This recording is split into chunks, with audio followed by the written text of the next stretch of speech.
ਵੀਰੋ ਜਸਵਿੰਦਰ ਭੱਲਾ ਜੀ ਦਾ video clip ਦੇਖੋ, ਇਸ ਤੋਂ ਬਾਅਦ ਆਪਾਂ ਤੁਹਾਡੇ ਨਾਲ ਗੱਲਬਾਤ ਸਾਂਝੀ ਕਰਦੇ ਹਾਂ। ਤੇ ਕੁਕੀ ਭਾਜੀ ਤੇ ਮੈਂ ਗਏ ਸੀ ਤੇ ਨੇੜੇ ਸੀਟਾਂ ਸੀ, ਅੱਜ ਵੀ ਸਾਡੀਆਂ ਨੇੜੇ ਸੀਟਾਂ ਸੀ।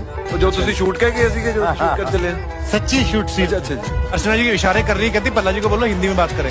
हिंदी में बात करें? हमारा शो परसों अंग्रेज आए थे, वो हिंदी में करके गए थे।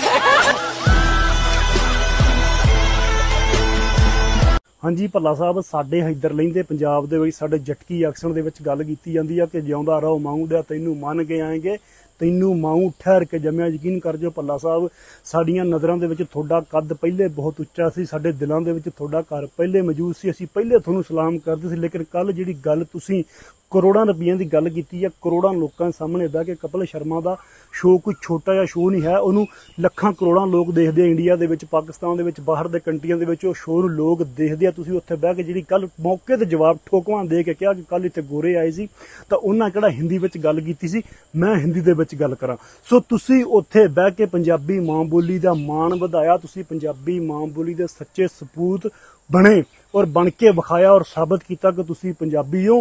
ਤਾਂ ਅਸੀਂ ਤੁਹਾਨੂੰ ਇਹਦੇ ਲਈ ਲਾਲ ਸਲਾਮ ਪੇਸ਼ ਕਰਦੇ ਹਾਂ। ਆਮ ਬੰਦੇ ਲਈ ਕੋਈ ਗੱਲ ਮੈਨੂੰ ਨਹੀਂ ਲੱਗਦਾ ਕੋਈ ਮੈਨੀ ਰੱਖਦੀ ਹੋਊਗੀ, ਕੋਈ ਖਾਸ ਹੋਊਗੀ, ਬੰਦੇ ਕਹਿਣਗੇ ਕਿ ਇਹ ਪਤਾ ਨਹੀਂ ਕਿੱਡਾ ਕਹੂਗਾ। ਲੇਕਿਨ ਮੈਂ ਪੰਜਾਬੀ ਮਾਂ ਬੋਲੀ ਦਾ ਆਸ਼ਿਕ ਹਾਂ, ਮੈਂ ਆਪਣੇ ਪੰਜਾਬ ਦਾ ਆਸ਼ਿਕ ਹਾਂ। ਮੇਰੇ ਲਈ ਇਹ ਗੱਲ ਬਹੁਤ ਵੱਡੀ ਹੈ।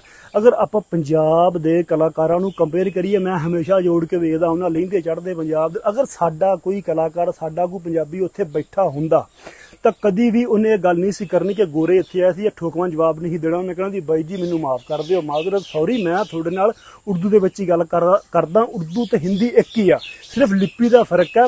ਹਿੰਦੀ ਦਾ ਹੀ ਵਰਜ਼ਨ ਜਿਹੜੀ ਆ ਉਹ ਉਰਦੂ ਆ। ਹਾਂ, ਉੱਥੇ ਨਸੀਮ ਵਿਕੀ ਵਰਗੇ ਲੋਕ ਵੀ ਜਾਂਦੇ ਰਹੇ ਜਿਨ੍ਹਾਂ ਦੀ ਸਾਰੀ ਕਮਾਈ ਪੰਜਾਬੀ ਜ਼ਬਾਨ ਹੈ, ਪੂਰਾ ਕੰਟੈਂਟ ਉਹਨਾਂ ਦੇ ਡਰਾਮੇ, ਫਿਲਮਾਂ, ਗਾਣੇ ਜਿਹੜੇ ਪੰਜਾਬੀ ਜ਼ਬਾਨ 'ਚ, ਉਹਨਾਂ ਕਦੀ ਉੱਥੇ ਬਹਿ ਕੇ ਪੰਜਾਬੀ ਨਹੀਂ ਬੋਲੀ। ਹਾਲਾਂਕਿ ਕਪਿਲ ਸ਼ਰਮਾ ਜਿਹੜਾ ਉਹ ਆਪ ਪੰਜਾਬੀ ਆ। ਇਸ ਤੋਂ ਵੱਖ ਉੱਥੇ ਸ਼ੁਏਬ ਅਖਤਰ ਲੈ ਜਿਹੜਾ ਸਾਡਾ, ਉਹ ਉੱਥੇ ਜਾਂਦਾ ਰਿਹਾ, ਉਹ ਵੀ ਪੰਜਾਬੀ ਆ। ਕਪਿਲ ਸ਼ਰਮਾ ਵੀ ਪੰਜਾਬੀ ਆ, ਸਿੱਧੂ ਵੀ ਉੱਥੇ ਪੰਜਾਬੀ ਜੱਜ ਬੈਠਾ ਹੁੰਦਾ ਸੀ। ਕਦੀ ਸ਼ੁਏਬ ਅਖਤਰ ਨੇ ਵੀ ਪੰਜਾਬੀ ਉੱਥੇ ਬਹਿ ਕੇ ਇੱਕ ਲਫ਼ਜ਼ ਨਹੀਂ ਮੂੰਹੋਂ ਬੋਲਿਆ।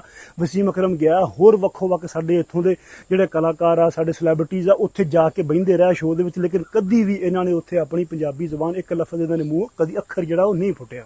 ਸੋ ਭੱਲਾ ਸਾਹਿਬ, ਯਕੀਨ ਕਰ ਜੋ ਕਿ ਤੁਹਾਨੂੰ ਅਸੀਂ ਸਲੂਟ ਪੇਸ਼ ਕਰਦੇ ਹਾਂ, ਕਿਉਂਕਿ ਤੁਹਾਨੂੰ ਜ਼ਿਆਦਾ ਲੋਕ ਸੁਣਦੇ ਆ। ਤੁਸੀਂ ਗੱਲ ਕਰੋਗੇ, ਤੁਹਾਡੇ ਮੂੰਹ 'ਚ ਨਿਕਲੀ ਹੋਈ ਗੱਲ ਲੱਖਾਂ ਕਰੋੜਾਂ ਅਰਬਾਂ ਲੋਕਾਂ ਤੱਕ ਪਹੁੰਚਦੀ ਹੈ।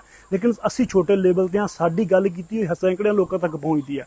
ਸੋ ਸਾਨੂੰ ਮਾਣ ਹੈ ਤੁਹਾਡੇ ਤੇ। ਇਸੇ ਤਰ੍ਹਾਂ ਅਸੀਂ ਚਾਹੁੰਦੇ ਹਾਂ ਕਿ ਤੁਹਾਡੇ ਵੱਲ ਵੇਖ ਕੇ ਸਾਡੇ ਕਲਾਕਾਰਾਂ ਨੂੰ ਵੀ ਅਕਲ ਆਵੇ, ਜਿਨ੍ਹਾਂ ਦੇ ਮਿਲੀਅਨਸ ਦੇ ਵਿੱਚ ਫਾਲੋਅਰ ਨੇ, ਸਾਡੇ ਕਲਾਕਾਰ ਨੇ, ਸਾਡੇ ਸਿੰਗਰ ਨੇ, ਸਾਡੇ ਐਕਟਰ ਨੇ, ਸਾਡਾ ਸਾਰਾ ਮਤਲਬ ਜੋ ਸੈਲੇਬ੍ਰਿਟੀਜ਼ ਨੇ, ਇਹਨਾਂ ਨੂੰ ਅਕਲ ਆਵੇ। ਇਹ ਵੀ ਕਿਸੇ ਪਲੇਟਫਾਰਮ ਤੇ ਪਹੁੰਚ ਕੇ, ਕਿਤੇ ਪਹੁੰਚ ਕੇ ਆਪਣੀ ਪੰਜਾਬੀ ਮਾਂ ਬੋਲੀ ਨੂੰ ਆਨ ਕਰਨ, ਆਪਣੀ ਪੰਜਾਬੀ ਮਾਂ ਬੋਲੀ ਦੀ ਗੱਲ ਕਰਨ, ਆਪਣੇ ਪਹਿਰਾਵੇ ਦੀ ਗੱਲ ਕਰਨ, ਆਪਣੇ ਪੱਗ ਦੀ ਗੱਲ ਕਰਨ। ਅਸੀਂ ਇਹ ਚਾਹੁੰਦੇ ਹਾਂ ਕਿ ਤੁਹਾਡੇ ਤੋਂ ਇਹ ਸਿੱਖਣ। ਠੀਕ ਹੈ ਭੱਲਾ ਸਾਹਿਬ, ਸੋ ਜਿਉਂਦੇ ਵਸਦੇ ਰਹੋ। ਠੀਕ ਹੈ, ਲਵ ਯੂ। ਹਾਂ।